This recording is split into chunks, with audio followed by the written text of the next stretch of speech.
All right, so the brand new ChenoaFund, it's been out there in the marketplace. We've been waiting for corporate to get it approved.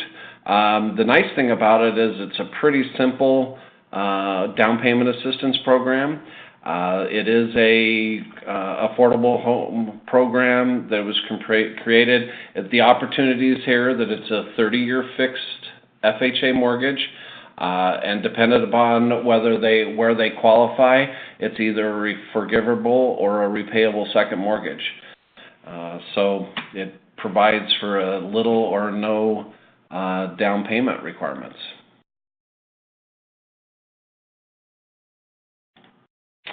So it is,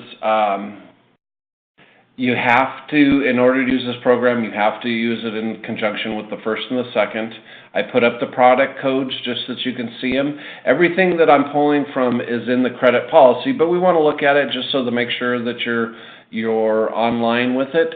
I'm always going to recommend that any program that you're doing, whether it's one of our programs, one of it's the DPAs, or a broker program, I would always pull the guides because you never know if something's changed, and if it changes and it affects your borrower and then you get down the road and go, oh gosh, I didn't realize that. I mean, that's just not going to look good for you with your borrower nor your realtors and creating long-term business. So take the time to, in this day and age when you can just PDF it and keep it in a file and you can refer to it, scan through it. Anything that we have in our credit policy, anything, when you look at the first page of the credit policy, anything that's highlighted, it'll always show you the most current change, and it'll highlight what it is, so you'll know and you'll see it throughout the guide. So that always lets you know what's changed in there. But you just know that if you're going with the first and the forgivable or the repayable second, you'll see the program changes in there, easy to work with. Locking in on the OB. You're going to go into, at the bottom when you're looking at it, you want to hit the special programs button and go down and choose the ChenoaFund. Otherwise, you'll be looking at everything in the, you'll just be inputting it just like you would any other FHA loan. But you just want to make sure that you're hitting that so it pulls the appropriate pieces. You'll also need to put in your automated underwriting that it is DU as well. It's a 30-year fixed, purchases only, no refinances. As I said, it's an FHA only, no VA, USDA, or conventional allowed. At least one of the borrowers must occupy the property as their primary residence and be within 60 days of residing in it. The minimum score is 620. If they're looking at a duplex, they've got to have at least a 680 score. All borrowers must have at least one credit score, and non-traditional credit's not allowed, so they have to have a score. It's ineligible features. There's other ineligible properties, but the features you need to know: there's no building on your own land, construction to perm financing is not allowed, easement or deed restrictions is not allowed, or a resale deed restriction or proposed or under construction is not. It's not allowed in Illinois, Mississippi, New York, South Dakota, or West Virginia. We pretty much don't do business in those states. In our region, but if you are licensed there, just be aware of it. And also there is a few restrictions in New Jersey. Again, we don't really do business in New Jersey. You may, if you do have a license, just be aware to look at the guides. Eligible properties, 1 to 2 units, so you're not going to be able to do a 3 or 4 unit. So just remember that it's primary with and or a duplex.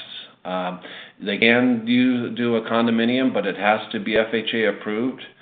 So be sure to look at it, and or if you're going to go through and re-up an FHA approval, be sure you have to have it.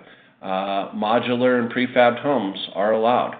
On our website, there is a sheet in the how-tos and other information on identifying how you would identify modular, manufactured, all the different types. It's in there for you, so if you ever need to look at that, it's there. And the borrower may not own any other residential property. So with the duplex, you can't exceed 43%, and after deducting rents, they can't exceed 25% on payment shock. So just be aware of those if you're doing a duplex. Now here's all the ineligible properties. I'm not going to go through each one of them. You'll see like properties with prior meth labs, can't do it. So just look through these. If it's one of yours, if this came straight from the credit policy, just make sure that you notice it and that you know whether you can or can't do it. LTVs.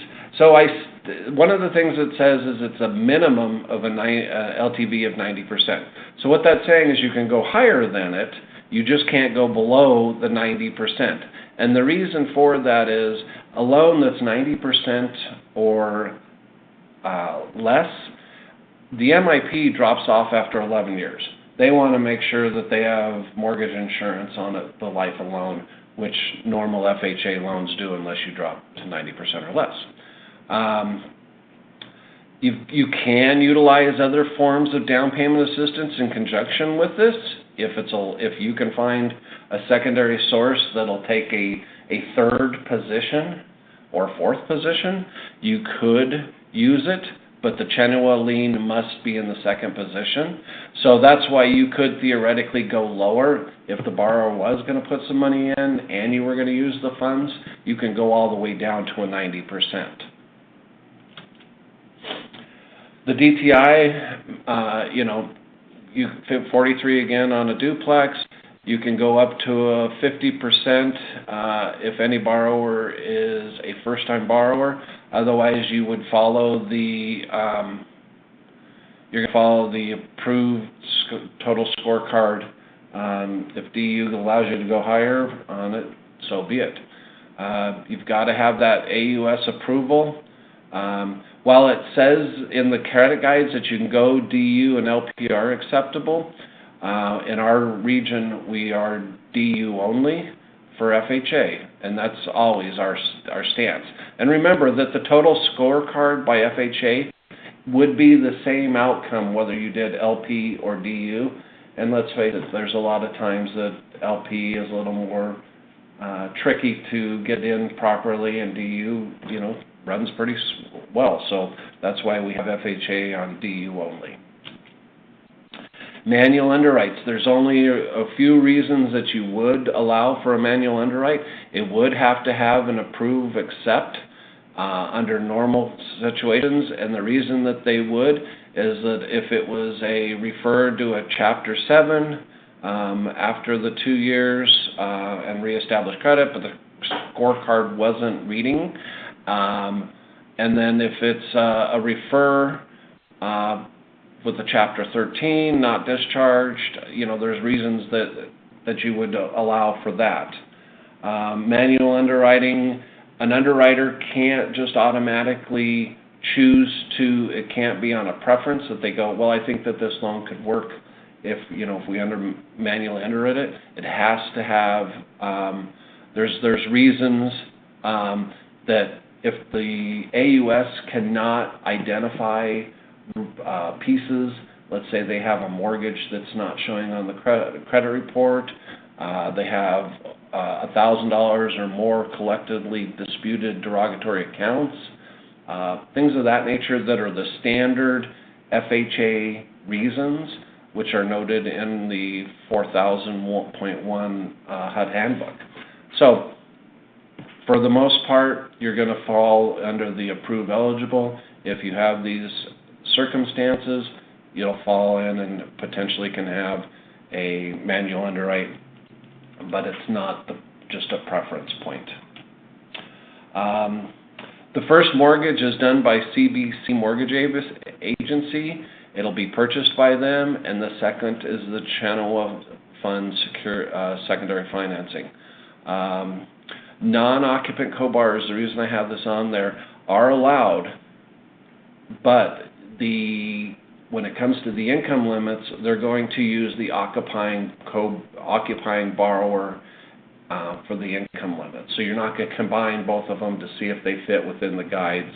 You can use the non-occupant co-borrower for qualifying for DTI. So the secondary financing, we've got forgivable and we've got repayable. For forgivable, the assistance is the 3.5% of the sales price or appraised value. It's available to borrowers that are with qualifying income less than 115% of the median income. There's no monthly payment, there's no interest rate, and the mortgage will be forgiven after 36 on-time payments. So you want to make sure when you're talking about this that you state it appropriately, that it's 36 on-time payments. Because if it just gets in, it's 36 months or it's 3 years, and someone goes out and they have late pays, they're not going to have it forgiven right away unless they have the 36-month on time. So I always just point that out because I'd hate for someone to say it incorrectly and then they come back and start balking and trying to get the CFPB involved and get an issue. For the repayable, it's for borrower qualifying income that's greater than 115%. And there's two options, and I was going to show you kind of the difference. There's a 10-year zero interest rate with a payment amortized over 10 years. So, and when you're calculating payment, you're going to use a 0.001 because in a mathematical equation for a print, you have to have the 4 components to get the fifth. Or you can do a 30-year 5% rate. And we'll acknowledge things and then we'll point them out the other with regards to the details introduction and the declarations later on. So let's compare the two when you've got to repay. If you've got a 10-year, basically it's 10 years is 120 payments. Whatever your down payment amount is for that second mortgage, you would basically divide it by the 120 months, and that would come up with it. If you're doing it with using the interest rate, it'll come out to $58.37 when we're using our $7,000 down payment, i.e. our second mortgage. The actual payment, see how it's $58.37 compared to $58.33. The $58.33 is just the 120 months payment. Now, if we compare it against the 30-year calculation, you're looking at, with the 5% over 30 years, the payment, yes, it's basically $21 less, but look at the interest for 10 years is $3,200, and they would still, after 10 years, still have almost $5,700 remaining on that second mortgage. In my world, it would be prudent to recommend that they use the 10-year no interest calculation because they're paying it down, they're not just paying good money out. So do the calculation. All you got to do is run an amortization schedule, look at the 10th year to see where it would be, give them the comparison and show them why. Because, wasting $3,200 after 10 years and still have $5,700 to go, I don't think that's good math, but that's me. So the median income, so when you come into this, basically there's links within the portal or within the credit policy that'll take you right to this. What you want to do is either way these will come out to the same piece, but you're going to click in, you want to pick, and let's just take for simple, we're in Abilene, Texas, just so we don't have to go look something up. If we go in and we look at it, so it's coming up and it'll automatically give you your median income, right? And if you went the other way,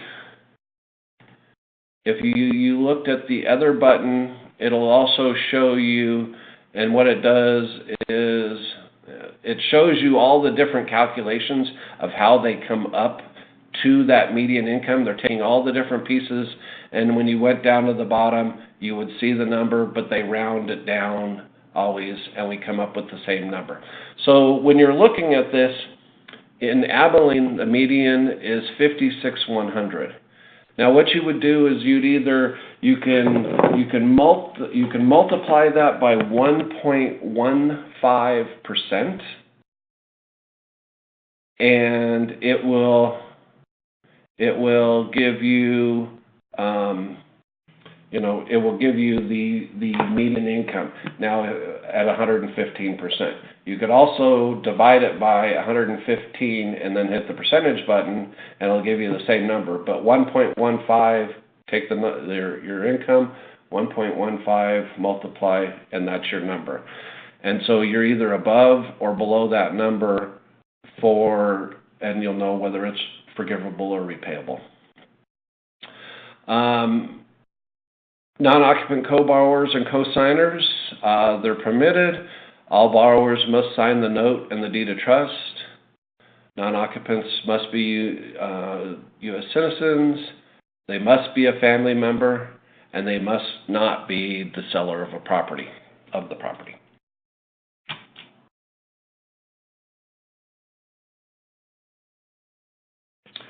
Let's see. So DPA input into AUS. So when you go in, I'm going to walk you through how it works. You're going to need to initially submit your loan. You'd hit it into submit to DU on ePass like you normally would. It's going to come back, and it's going to you're going to get an approve ineligible because it's not going to read the file appropriately because you need to add a couple of things to it. And what you'll do once you've hit it, let me go back. Once you've hit it, you're going to come back. Once it's been in the system, you'll come back and you'll hit the Access DU Loan List. And that will then bring up this sidebar. You're going to hit Edit Loan. You're going to hit Type, Term, and Property. And then you're going to come in and you're going to put in for the down payment, you're going to put in the amount, what it is, secured borrowed funds, and it's the CBC second mortgage agency. And this is it's in the credit policy as well, and this will be here for you to review back when you need it. Then you're going to go in and you're going to hit the details of transaction, and it's going to give you the subordinate financing, and you're also going to put it in right there. So registration of the second mortgage and lock is all done for you. So you don't need to go in and register it. The underwriter is going to take care of the registration, and they'll also lock the loan in based on whether it's forgivable. If it's a repayment or forgivable, they'll take care of that for you. Eligible borrowers, we get into the permanent resident aliens, non-permanent resident alien. You've got to have the appropriate non-expired visas, or you have to have your green card.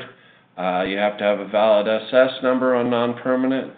All of the different things. I'm not going to read through all of them. Foreign nationals. So on your ineligible, you've got foreign nationals and I-10s, trusts, non-profit organizations. They've got to have their appropriate identification with photo ID. You've got to have these things like you would any other FHA loan. I wanted to show you, because a lot of people don't know where this is. If you go into the credit policy, and we all see it, it looks just like this.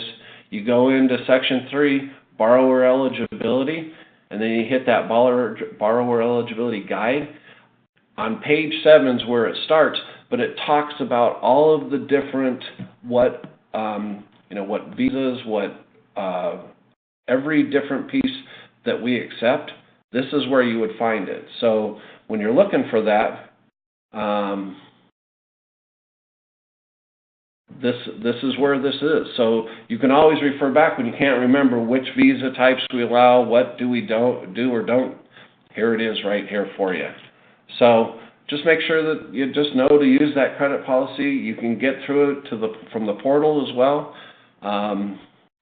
but I just want to make sure everybody has it accessible. So the satisfactory credit, you've got to have the underwriter may consider a borrower to have acceptable payment credit history if they've made installment payments. They're looking for 12 months. They haven't had more than 2 30-day lates, and they haven't had installment payments in the previous 24 months, had no derogatories.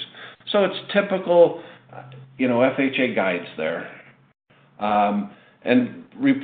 So when it starts to look at other parts, I'm not going to go through all the different unusual types of debts, liabilities, and derogatories. If you look at page 14 through 22, everyone has specific things. I'm not going to go through and list every possible one, but they're right there in there for you, as well as for different varieties of income sources is pages 23 to 27, and then right after 27 is different asset types. So if you have unusual assets that you need to document, it's all listed in there as well. So gift funds are allowable. They have to be from a family member, the borrower's employer or labor union, a close friend with clearly defined and documented interest in the borrower, i.e. a fiance, domestic partner, even a roommate. So they are open from that point. You've got to document things like, they're looking for joint utility bills, rent agreements, joint bank accounts, things that are going to show that you are vested in it with them. Charitable organizations and nonprofits is eligible, but you have to meet you've got to meet the standard of them being a governmental agency or public entity that is providing a homeownership assistance to low or moderate incomes or first-time home buyers. So again, if you find one that will allow you to go and have a third position, as far as they're being either that they're getting a gift after having a second, you can do it. If they're getting a secured after being a second mortgage, thus being a third mortgage, if they'll allow it, you can do it, just keeping that LTV at no lower than 90%. And then we have the typical property flip if it's in 12 months change of title to show that it's been that the property hasn't been flipped. Just make sure that you're following those standard flip guides. Again, condos, the project's got to be approved before, and it has to be insured. So just make sure that it is on the list beforehand. So one other thing you've got to do is note that the FA under this you have to be with 15 days 5% of the payment. So note that. I just put in a couple of things that there is a $3.99 administration fee associated with this, and a couple of things with regards to entering into Encompass. On the forgivable, you're going to need to go into the subordinate financing under the on the borrower summary.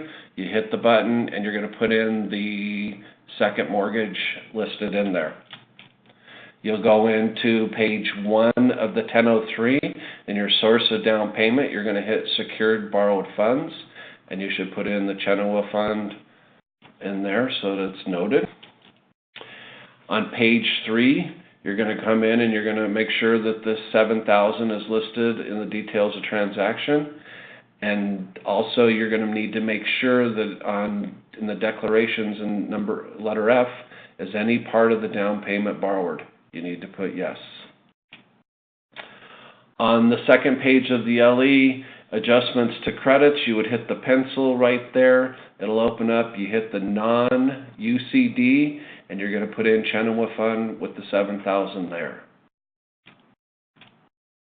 So on the repayable, it's basically the same, but we want to walk through it.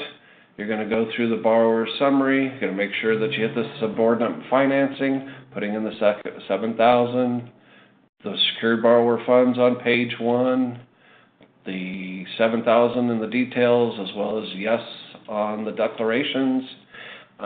But on page 2, you need to make sure, you could either do it on the borrower summary if you see the total mortgage payment, but here noting on page 2, you need to make sure you click the pencil and you fill in the interest rate, again 0.001, and it'll come up with your payment there so that it's being calculated as part of your DTI.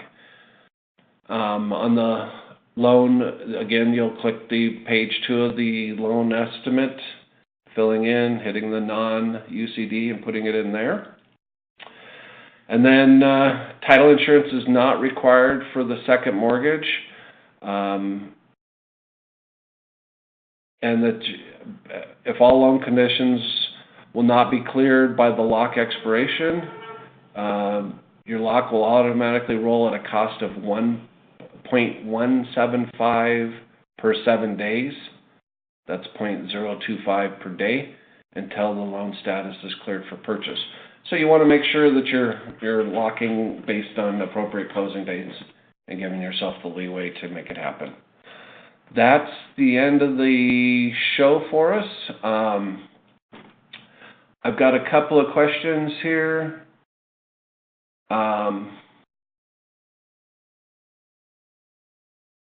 Let's see if I can get through a couple of these.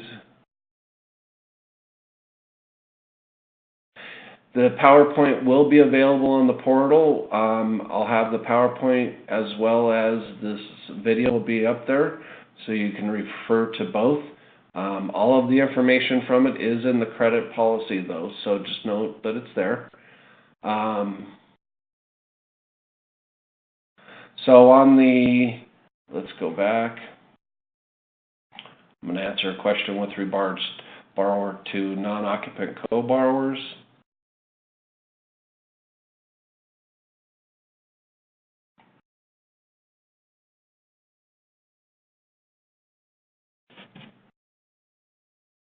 So as it shows here, it shows that non-occupant co-borrowers must be a U.S. citizen. So it is that permanent resident, I would say, based on the guides, is a no. It has to be a U.S. citizen. I'm going to open up the lines so I can answer any other questions.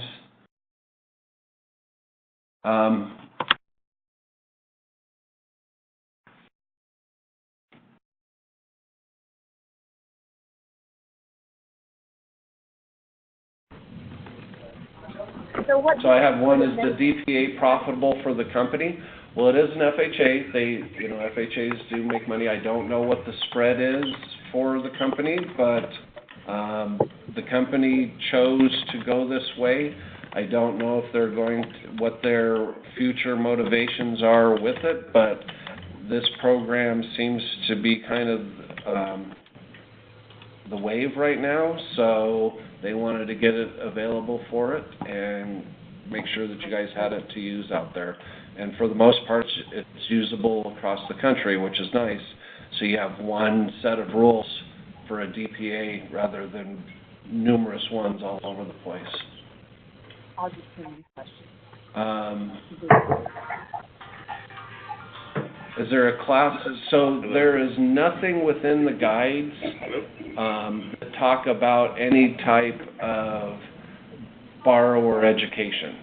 I went through them front to back, and I did not have anything in there that said that a borrower is required to take a first-time home buyer class.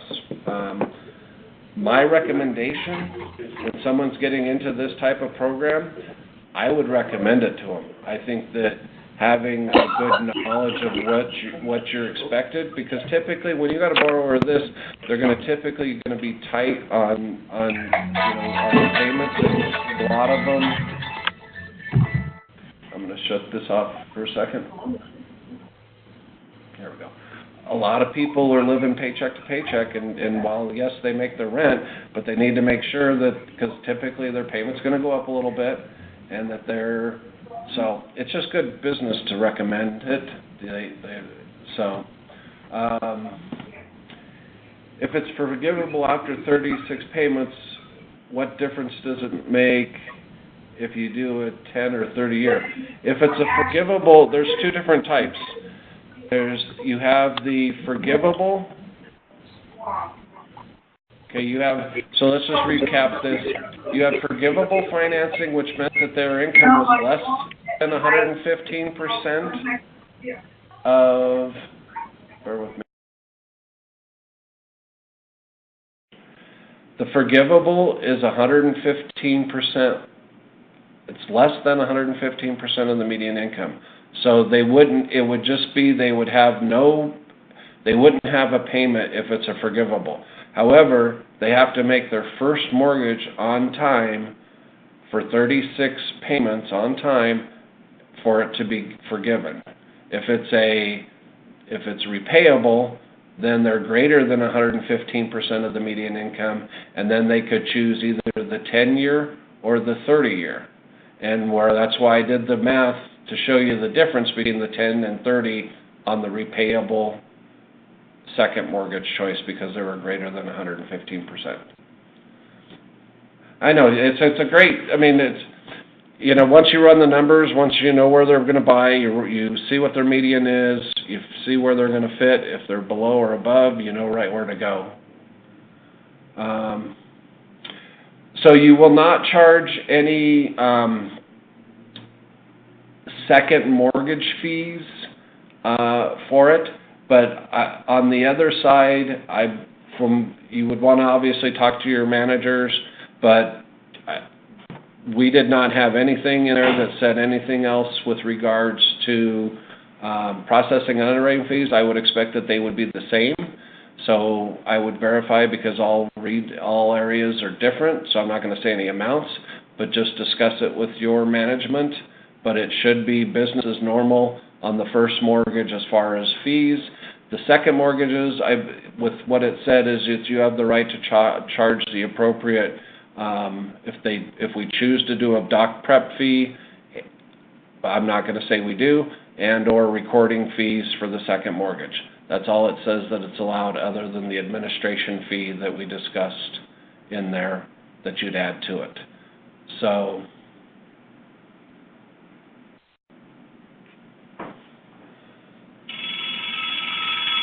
sorry. So, if anybody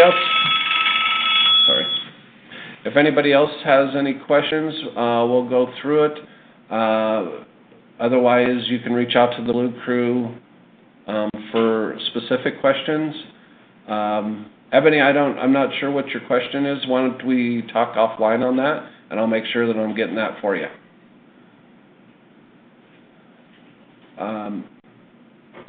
Also, the other thing that there is on, let's see here, bear with me. If in the guide, there is on the first couple of pages, it just says you can go to ChenoaFund.org. This is their website. You can you can get information on it. You can look at everything that there is here. There is it's pretty simple to go through. You can get all the information right here. You can send your borrowers here to see things. Here's where I picked up some of the things with regards to fees. Was just talking here that you cannot charge any kind of origination fee on it. Your resources, there's information here, but there's also there's the program guidelines for the specific. If you want to get deep into the Chenoa program, it's right in here. You can download it.